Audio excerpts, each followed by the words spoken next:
Markets ने पिछले 6-7 दिन का लूजिंग स्ट्रीक ही नहीं तोड़ा, उन लोगों का कॉन्फिडेंस भी तोड़ा जो इस बाजार को नीचे ले जाना चाहते थे। तो चाहे वो देश के अंदर के लोग हों जो कि बेयरिश थे इस बाजार पर, या फिर वो फॉरेन इंस्टीट्यूशंस हों जिनका सेल नंबर ही आ रहा था। I am R A Mohit Kumar, through a post market analysis let's dive deep into what happened exactly in the markets today. तो निफ्टी से शुरू करते हैं। तो निफ्टी में पिवट पॉइंट 24,643 के आसपास था। तो आज तो ट्रेडिंग का लेवल की अगर आप बात करें तो स्टार्टिंग से ही मतलब फ्रॉम द वर्ड गो ये कोशिश थी कि कब इस पॉइंट से ऊपर निकला जाए और कब इस पिवट पॉइंट को कन्विंसिंगली ऊपर की साइड पर निकाला जाए। थोड़ा सा पिवट के पास इनिशियली थोड़ा सा हिकअप देखा बाजार ने, लेकिन ultimately you just look at the candles, the kind of confidence जो बुल्स ने दिखाया आज। और फिर रेजिस्टेंस 1 टूटा, पिवट हेल्ड होने के बाद रेजिस्टेंस 1 टूटा, रेजिस्टेंस 2 टूटने से पहले लोअर ट्रेंड लाइन, ये जो ट्रेंड लाइन थी, जो मेन ट्रेंड लाइन थी, राइट, वो भी टूट गई और रेजिस्टेंस 2 निकलते हुए प्राइस ने बहुत ही ब्यूटीफुल क्लोज दिया, काफी ऊपर क्लोज था ये मार्केट्स के हिसाब से। तो दिस वाज द पैटर्न। हम बात कर रहे थे कि कितना एक क्लोज और टाइट रेंज में कामकाज हो रहा है और वो ब्रेकआउट कभी भी आ सकता है।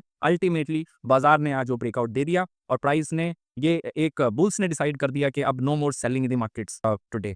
तो ये तो था निफ्टी में जो कुछ हुआ। अब बात करते हैं निफ्टी बैंक की। तो निफ्टी बैंक में हम आइडेंटिफाई कर रहे थे कि कैसे एक्यूमुलेशन चल रहा है, लुक एट दिस एक्यूमुलेशन, और कैसे ये बेहतर इंडेक्स था निफ्टी के बनस्पत, और इसमें वो क्षमता थी इंडेक्स में कि निफ्टी को भी वो अपने स्केल के मूव्स के लिए प्रेरित कर पाए। तो एग्जैक्टली आज वैसा ही प्ले आउट हुआ। हमने देखा कि कैसे इस एक्यूमुलेशन का ब्रेकआउट आया और इस ब्रेकआउट में पिवट पॉइंट तो निकला। आई मीन वो तो पहली प्राइस उसके ऊपर ट्रेड हो रहा था, लेकिन जस्ट लुक एट कि रेजिस्टेंस 1 भी निकला। फिर क्या निकला, रेजिस्टेंस 2 निकलने से पहले लाइन इन द सैंड पर के ऊपर भी प्राइस चला गया। तो लाइन इन द सैंड के ऊपर हुआ, थोड़ा सा यहाँ पर देखिए, थोड़ा सा हिकअप बना था, यहाँ पर भी एक रेड कैंडल है, लेकिन उसके बाद में जिस तरह से मोमेंटम आज दिखा, तो आई गेस बियर्स बहुत ज्यादा स्कैर्ड होंगे आज के मूव के बाद। और अल्टीमेटली ये जो लोअर जो मेन डाउन ट्रेंड लाइन थी, इसको भी तो तोड़ दिया मार्केट ने, राइट, इस इंडेक्स ने इसको भी तो तोड़ा और फिर ऊपर जाते हुए रेजिस्टेंस 2 के बहुत ऊपर क्लोज आ गया यहाँ पर भी। In terms of percentages Nifty की कुल परसेंटेज से काफी ज्यादा है, 1.3 के आसपास यहाँ पर परसेंटेज गेन है, वहां पर तो ऑलमोस्ट 0.92 के आसपास है निफ्टी की अगर हम बात करें। तो इस हिसाब से ये आउट परफॉर्मेंस हमें दिख रही थी और ये आउट परफॉर्मेंस आज कंटिन्यूड रही। अब बात करेंगे प्री मार्केट एनालिसिस के थ्रू, अब आगे क्या समीकरण बनते हैं, let's start that. Pre market analysis में आज कुछ चेंजेस करते हैं। पहले star index of the day Nifty bank से शुरुआत करते हैं।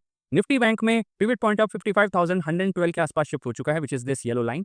तो यहाँ पर सबसे इंपॉर्टेंट बात क्या है कि अब ये पैटर्न उभर कर आ रहा है। This is the left shoulder, this is the head and this is the right one, right. So अभी चाहे ये फुली फॉर्म नहीं हुआ है, but still it is looking somewhat similar to a inverse head and shoulder pattern which may be at a play here. तो हमको क्या चीजें ध्यान रखनी चाहिए, सबसे पहले this is the neckline, so the grey line which is here is a neckline. तो सबसे पहले अब पिवट के तो ऑलरेडी ऊपर प्राइस ट्रेड कर ही रहा है बिकॉज आज यहाँ पर परफॉर्मेंस बहुत अच्छा रहा। तो सबसे पहले अब यहाँ का ब्रेकआउट हमें चेक करना पड़ेगा, इस लेवल के ऊपर जो आज का क्लोज था, इसके ऊपर किस तरह से ब्रेकआउट मार्केट्स को मिलता है। अगर नीचे पिवट हेल्ड रहेगा, ऊपर से यहाँ पर ब्रेकआउट मिल जाएगा, तो रेजिस्टेंस 1 एंड रेजिस्टेंस 2 आपकी स्क्रीन पर है, ये आप नोट कर सकते हैं। लेकिन अगर फॉर एनी रीजन यहाँ पर ये पैटर्न थोड़ा सा अभी यहाँ पर साइडवेज कंसोलिडेशन और होती है, so that this right shoulder ये थोड़ा सा और यहाँ पर कंसोलिडेशन अगर होने लगती है, और उस सूरत हाल में अगर पिवट भी बचता है तो price can gyrate in between the neckline and the pivot point. लेकिन अगर तो न्यूज फ्लो कुछ ज्यादा नेगेटिव आ गया, क्योंकि टुमारो इज अ हॉलीडे, तो it's gonna be a truncated week. तो यहाँ पर ये ध्यान रखना है कि कुछ नेगेटिव न्यूज फ्लो, कल तो पूरा दिन हम क्लोज हैं, हम कामकाज यहाँ पर होगा नहीं इंडिया में एटलीस्ट। सो कोई भी ग्लोबल फैक्टर कुछ अगर नेगेटिव न्यूज फ्लो ज्यादा निकल के आता है, तो फिर हमको देखना होगा कि लोअर ट्रेंड लाइन, ये जो मेन ट्रेंड लाइन है, not the lower one, this one, ये जो बड़ी ट्रेंड लाइन है, जो मेन ट्रेंड लाइन थी, यहाँ पर प्राइस को स्टेबिलिटी मिल रही है, उसके बाद में लाइन इन द सैंड भी प्ले पर आ जाएगी। तो अगर पिवट पॉइंट अगर रिस्पेक्ट नहीं रहेगा कल के दिन के बाद, which is day after tomorrow, तो then in that case supports can also be noted. Yes, so this was about the Nifty bank. तो यहाँ पर हमें क्या देखना है, सबसे पहले let's just wait and watch के ये जो यहाँ पर inverse head and shoulder pattern है, क्या इसका ब्रेकआउट आना शुरू हो रहा है। देन वील ऑल्सो एनालाइज कि वो क्या किस लेवल तक वो पैटर्न प्ले आउट हो सकता है। तो we'll keep it for the later date. तो सबसे पहले तो लेट्स वेट एंड वॉच कि यहाँ से ब्रेकआउट कल के दिन के बाद यहाँ पर आता है कि नहीं। अब बात करते हैं निफ्टी की। तो यहाँ पर उतना तो आउट परफॉर्मेंस नहीं हुआ जितना निफ्टी बैंक पर हुआ था, लेकिन फिर भी you have a similar pattern here. अब ये पैटर्न उतना बड़ा नहीं है जो निफ्टी बैंक में बना है, लेकिन फिर भी इट्स अ साइजेबल पैटर्न। तो this is this left shoulder, this is the head and this is gonna be the right shoulder. यहाँ पर तो थोड़ा सा नेकलाइन से ऊपर ट्रेडिंग भी शुरू हो गया है, थोड़ा सा एक एफर्ट है कि अगर ये आगे बढ़ सके तो। और पिवट पॉइंट अब 24,770 पर भी शिफ्ट हो चुका है, विच इज मतलब अभी का प्राइस जिस लेवल पर है पिवट के काफ़ी ऊपर है। तो अभी नेक लाइन रिस्पेक्ट होना बहुत ज़रूरी है, लेकिन यहाँ पर ऐसा भी हो सकता है कि यहाँ पर फिर से एक साइडवेज कंसोलिडेशन हो और ये लोअर ट्रेंड लाइन के आसपास फिर से प्राइस आ जाए, which is just par for the course, ऐसा हो ही सकता है मार्केट्स में। बट अगर ब्रेकआउट फ्रॉम द वर्ड को आ रहा है, in that scenario resistance 1 which is this point and resistance 2 which is this point may be at play in that scenario. अगर ये सब होता है then we can talk about कि निफ्टी का भी जो line in this hand which is this black line, क्या यहाँ तक भी प्राइस आएगा और ये भी एक बुल ज़ोन में आ पाएगा ये इंडेक्स भी? तो ये हम वेट एंड वॉच कर सकते हैं इस बात के लिए।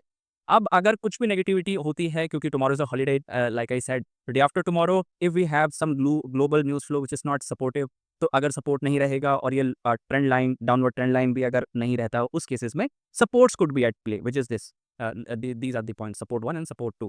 लेकिन सपोर्ट 1 के नीचे भी अगर ट्रेड होने लगता है अगर, तो it would be then called a negation of a pattern, तो वो चीज़ को तो ध्यान में रखना पड़ेगा, फिर बेयरिशनेस भी बढ़ सकती है। लेकिन अभी तो बेस केस यही बन सकता है कि यहाँ पर एक ब्रेकआउट अगर आए तो फिर रेजिस्टेंसेस प्ले आउट हो सकते हैं।